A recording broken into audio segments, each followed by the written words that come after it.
Assalomu alaykum Zulxumor opa. Mana siz sutni qayta ishlash faoliyati bilan shug'ullanar ekansiz. Keling mana shu faoliyatingiz haqida bizga batafsil ma'lumot bersangiz, juda noodatiy biznes menimcha.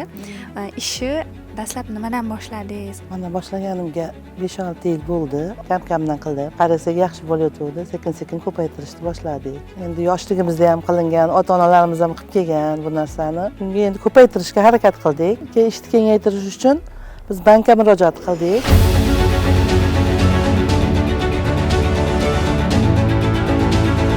Bizga moddiy yordam kerak bo'ldi-da endi. Xalq bankidan mahalla bankerlari kirib ishlarimizni o'rgandi. Keyin oldin oilaviy ishlardik, keyin ishni kengaytirish uchun bizga kreditlar taklif qildi. Mana endi hozir Xalq bankidan kredit olib, ishchi o'rinlarini ko'paytirib, 20 ta ishchi o'rin yaratdim hozir.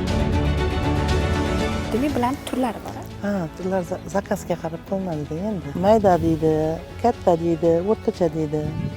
Jam qo'yib shunaqa 3-4 kun tayyor bo'ladigan mahsulotlar. Food City shunaqa joylarga, magazinlarga tarqatiladi.